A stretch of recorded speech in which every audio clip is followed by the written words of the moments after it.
Hello friends, welcome back. મિત્રો, આપણી જે આ યાત્રા છે એ હવે આમ જોવા જાઓ તો સેમિકન્ડક્ટરમાં છેલ્લા ટોપિક સુધીની છે. એના પછી એની પ્રેક્ટિસ આપણે એઝ યુઝ્યુઅલ અગાઉના ચેપ્ટરમાં જેમ કરેલી છે એ પ્રેક્ટિસ કરી લઈ એટલે આપણું જે પેન્ડિંગ વર્ક છે એ કમ્પ્લીટ થાય.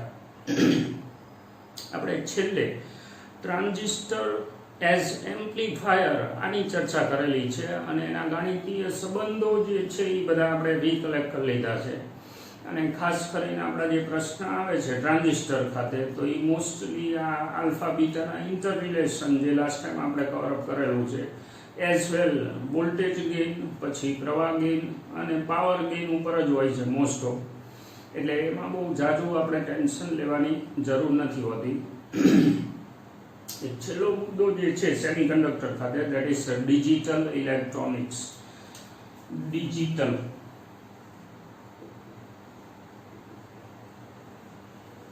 ઇલેક્ટ્રોનિક્સ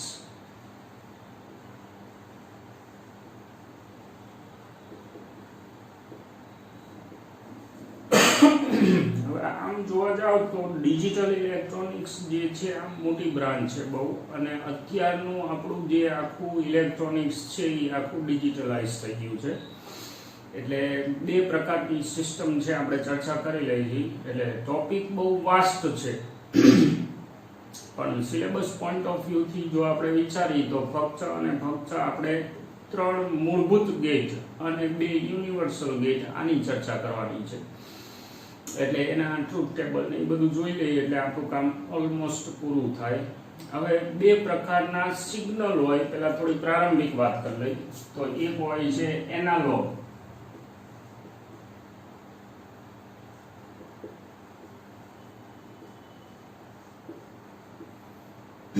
બીજું હોય છે ડિજિટલ સિગ્નલ.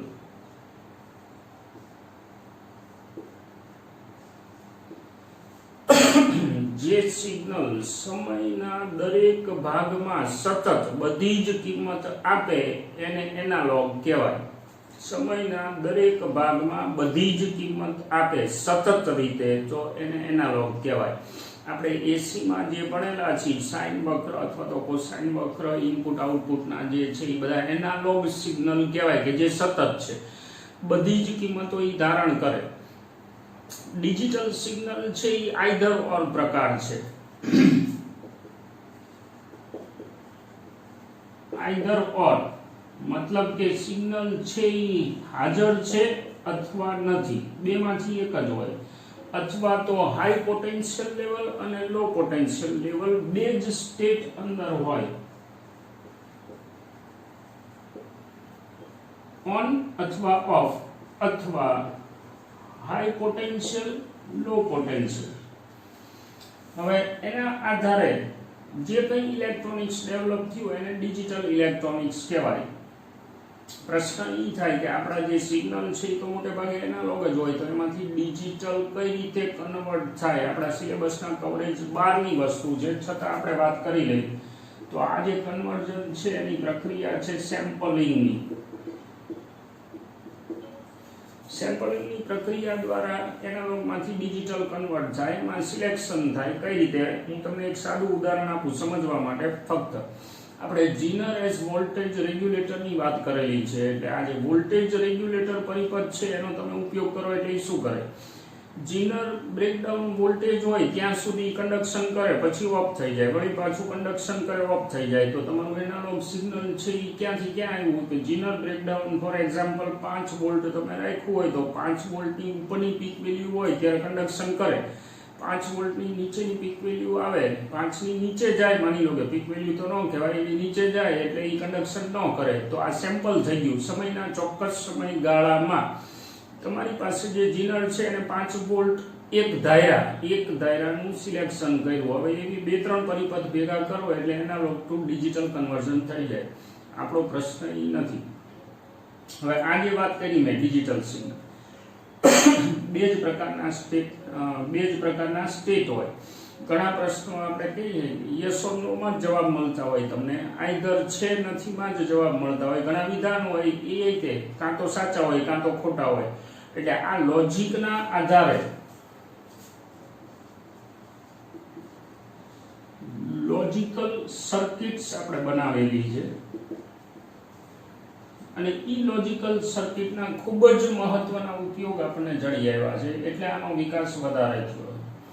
ઓકે, હવે સ્વાભાવિક છે કે આમાં બે સ્ટેટ હોય તો એ બે સ્ટેટને એસાઇન કરવા માટે આપણે બાઇનરી સિસ્ટમનો ઉપયોગ કરેલો છે. માનો કે આપણી પાસે જે સિસ્ટમ છે એ ડેસિમલ સિસ્ટમ છે જેમાં 10 આંકડાની પદ્ધતિ છે આખી, અને બાઇનરી સિસ્ટમ છે ને એમાં 0 અને 1 જ આવે, બે આંકડા, દ્વિઅંકી પદ્ધતિ. આમ જોવા જાવ તો જૂના સિલેબસમાં બાઇનરી ટુ ડેસિમલ કન્વર્ઝન એ બધું આવતું હતું, પણ નીટ લેવલે આપણે એ કન્વર્ઝનને એની જરૂર નથી. આપણે ખાલી આ સમજવાનું છે કે બાઇનરી સિસ્ટમના જે આંકડા છે 0 અને 1 એને આપણે એસાઇન કરી છે મેથેમેટિકલી. ઓન સ્ટેટ હોય ત્યારે જનરલી આપણે એને હાયર પોટેન્શિયલ અથવા તો 1 થી બતાવી છીએ, અને ઓફ સ્ટેટ હોય ત્યારે એને લોઅર પોટેન્શિયલ અથવા તો 0 થી બતાવી છે, અને પોઝિટિવ લોજિક કહેવાય. હવે લોજિક ગેટ છે એ બેઝિકલી તો તમારા ડાયોડ ટ્રાન્ઝિસ્ટરથી બનેલા પરિપથ જ છે, પણ એનું વર્કિંગ જે છે ને એ તાર્કિક છે, અને એ તાર્કિક વર્કિંગના આધારે આપણે 5 જાતના પરિપથ ઓર એન્ડ નોટ નોર અને નંદ આ 5 જાતના લોજિક ગેટ બનાવેલા છે. એટલે લોજિક ગેટ બેઝિકલી શું છે તો કે કોઈ તર્કના આધારે કામ કરતા પરિપથો. તો એ પરિપથોને એની કાર્યવિધિ આપણે સમજવાની છે. જે કંઈ આપણી પાસે ગેટ છે મતલબ લોજિક પરિપથ, એની કાર્યવિધિને મેથેમેટિકલી દર્શાવવા માટે આપણે ટ્રુથ ટેબલ પસંદ કરી છે.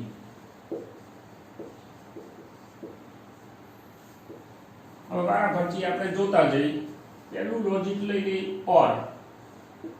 ઓર લોજિક શું છે?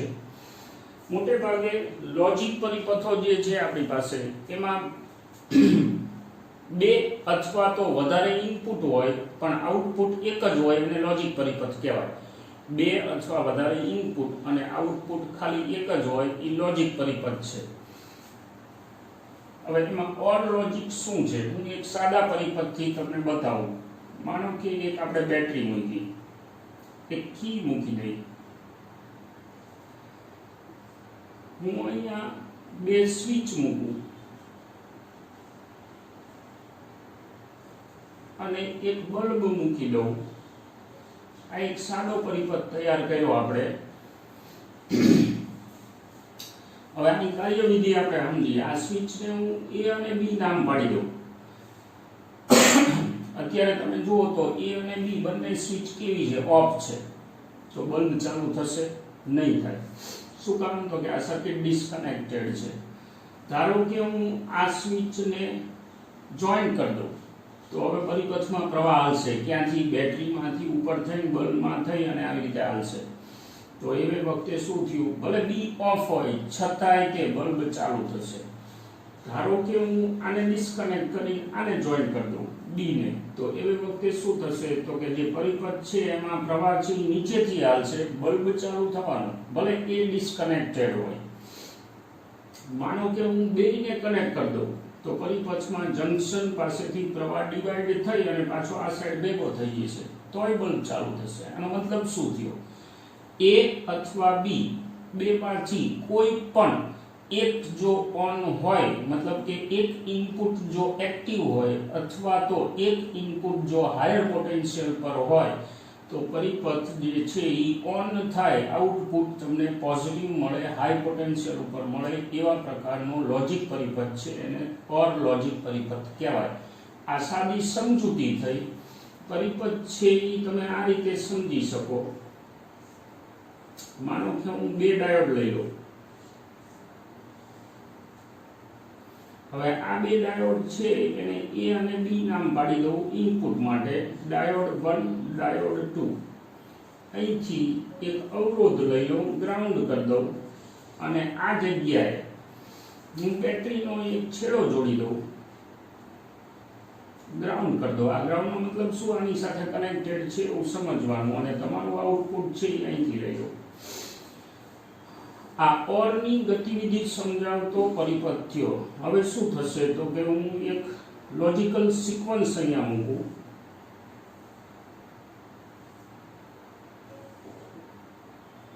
A B આઉટપુટ અહીંયા લઈ લઉં. જનરલી આઉટપુટને y થી બતાવાય છે. હવે A અને B એને જો હું અહીંયા નીચે જોડું ને તો એ લોઅર પોટેન્શિયલ છે, ઉપર જોડું તો હાયર પોટેન્શિયલ છે. લોઅર પોટેન્શિયલને આપણે 0 કહેશું, હાયર પોટેન્શિયલને આપણે 1 કહેશું. તો માનો કે A 0 ઉપર, B 0 ઉપર, મતલબ આ બંને છેડા મેં ગ્રાઉન્ડ સાથે જોડેલા છે. તો હવે તમારા જે આ ડાયોડ છે એ ડાયોડ જુઓ તો કન્ડક્ટિંગ મોડમાં આવશે ખરા? ના, કારણ કે બે ને ક્યાં જોડ્યા હતા? નેગેટિવ આવે. મતલબ કે અહીંયા મતલબ કે પરિપથમાં બેટરી એક્ટિવ જ નથી, ડાયોડ એક્ટિવ થયા જ નથી. તો આઉટપુટમાં તમને શું મળે? કંઈ ન મળે. પછી ધારો કે હું A ને 1 સાથે જોડું, મતલબ A જે છે અહીંયા જોડ્યો છે, B છે અહીંયા છે 0 ઉપર. તો એવા સંજોગોમાં શું થશે તો કે A જે છે એને 1 સાથે જોડ્યું, મતલબ બેટરીના ધન સાથે, તો ડાયોડ 1 ફોરવર્ડ બાયસ થયો. ડાયોડ 1 ફોરવર્ડ બાયસ થાય એટલે પરિપથમાં પ્રવાહ આવશે. પરિપથમાં પ્રવાહ આવશે તો આવડું આ પોટેન્શિયલ હાયર છે અને આવડું આ લોઅર છે, એટલે આઉટપુટમાં તમને સિગ્નલ મળશે. મતલબ કે આઉટપુટ તમારા હાથમાં આવશે. આઉટપુટના બે છેડા વચ્ચે 5 વોલ્ટનું પીડી મળશે અહીંયા. અને ડાયોડ છે એ આદર્શ છે એવું આપણે માની લેવાનું છે. માનો કે A ને 0 ઉપર અને B ને 1 ઉપર હું રાખું, તો એવા સંજોગોમાં શું થશે તો કે B 1 ઉપર છે, A 0 ઉપર છે. હવે B ને 1 ઉપર રાખો, A ને 0 ઉપર રાખો, તો એવા સંજોગોમાં શું થયું? A લોઅર પોટેન્શિયલ ઉપર છે, મતલબ આ ડાયોડ બંધ છે, પણ B હાયર ઉપર છે, તો ડાયોડનો P ટાઈપ એની આને જોડાય છે, એટલે આ ફોરવર્ડ બાયસ થયો. ફોરવર્ડ બાયસ થાય એટલે પરિપથમાં પ્રવાહ આવે એટલે આઉટપુટના બે છેડા વચ્ચે તમને મળે 5 વોલ્ટ, અથવા તો જે બેટરી તમે રાખી હોય એટલો પીડી આ બાજુ મળે. જનરલી 5 વોલ્ટ રાખી છીએ આપણે. હવે ધારો કે બંનેને આપણે અહીંયા જોડી, તો બંને ડાયોડ ફોરવર્ડ બાયસમાં છે, તો અહીંયાથી પ્રવાહ ડિવાઈડ થઈ અને જંકશન પાસેથી ભેગો થઈ જશે. અને એવા સંજોગોમાં અહીંયા આઉટપુટ મળશે. તો આ જે છે એ આપણું ઓર ઓપરેશન થયું, ઓર ફંક્શન થયું. લખાય એને y A or B. વાંચવાનું વાળી A or B. આ એનો સર્કિટ સિમ્બોલ થયો, મતલબ ઓર ગેટનો સંકેત. આ એનું ટ્રુથ ટેબલ થયું, આ એનો પરિપથ થયો, આ એની સાદી સમજૂતી થઈ. ક્લિયર? એકદમ સીધી સાદી વસ્તુ છે. બે ડાયોડની મદદથી તમે ઓર લોજિક ઉત્પન્ન કરી શકો. હવે પ્રશ્ન એ થાય કે આ બે ઇનપુટ છે, બે ઇનપુટને બદલે 3 ઇનપુટ હોય તો શું? માનો કે 3 ઇનપુટ છે, તો એમાં ઓપ્શન આવી રીતે આવશે: 4 0 4 1, પછી 2 0 2 1, 2 0 2 1, પછી 0 1 0 1 0 1 0 1, 1 2 3 4 5 6 7 8 ઓપ્શન આવશે. મતલબ જેટલા ઇનપુટ તમારી પાસે હોય, આ ઓપ્શન રિપીટ ન થાય એના માટેની ટેકનિક આપણે યાદ રાખશું, 2n.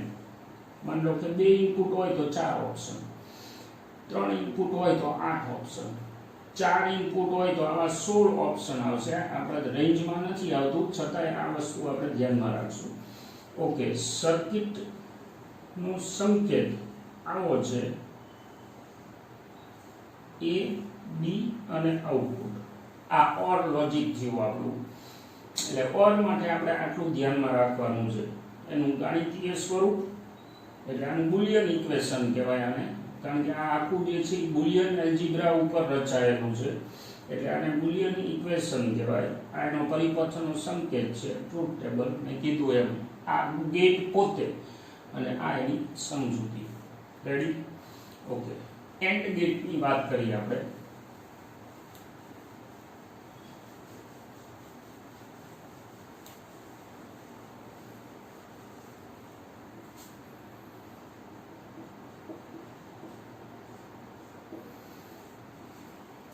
પહેલા સાદી સમજૂતી મેળવી લઈ. એન્ડ ગેટ અથવા તો એન્ડ લોજિક શું છે?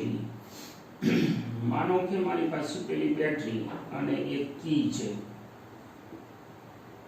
હવે હું એક કામ કરું, જે પેલી સ્વિચ હતી A અને B એને આવી રીતે જોડી દઉં. એક બલ્બ, સિમ્પલ પરિપથ. આને A અને B કહી દઈએ આપણે. એટલે હવે શું બનશે તમે જુઓ કે ભાઈ હું A છે એને ઓન કરી દઉં છતાંય સર્કિટ ડિસ્કનેક્ટ રહેશે, કારણ કે બે શ્રેણીમાં જોડી છે મેં સ્વિચને, એટલે સર્કિટમાં પ્રવાહ નહીં હાલે, એટલે બલ્બમાં તમને આઉટપુટ નહીં મળે. હવે આને હું ઓપન કરી અને આને ક્લોઝ કરી દઉં તોય સર્કિટ તો ડિસ્કનેક્ટેડ જ છે, મતલબ કે પરિપથમાં પ્રવાહ અથવા તો બલ્બ ચાલુ ક્યારે થશે તો કે હું બે જોડું તો. એટલે લોજિક શું થયું, if A and B both are on then your signal will be there. તો પછી હવે ઈ કઈ રીતે શક્ય બને? માનો કે મારી પાસે બે ડાયોડ છે અને હું આવી રીતે જોઈન કરી દઉં, ઓર ગેટ કરતા ઊંધા મૂકા આપણે A અને B ઓપ્શન, અહીંયા આપણું ઓલું બેટરીનું ઓપ્શન, આ જગ્યાએ એક અવરોધ અને એક બેટરી હું અહીંયા મૂકું અને ગ્રાઉન્ડ કરી દીધું છે. આઉટપુટ આપણે અહીંથી લેવાનું છે Y. હવે આ કઈ રીતે કામ કરશે એ આપણે જોઈ લઈએ. ઓપ્શન કેટલા છે? બે.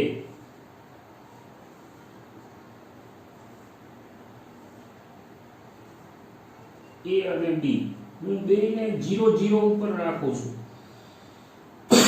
બેને 0 0 ઉપર એટલે શું તો કે આપણી પાસે જે ઓપ્શનલ કનેક્શન હોય એના નેગેટિવ સાથે બેને જોડું છું. આ છેડો કેવો છે?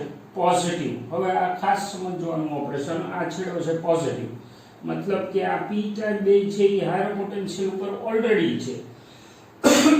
હવે A અને B ને હું જો અહીંયા નેગેટિવ સાથે જોડું તો ડાયોડ બંને ફોરવર્ડ બાયસ થાય.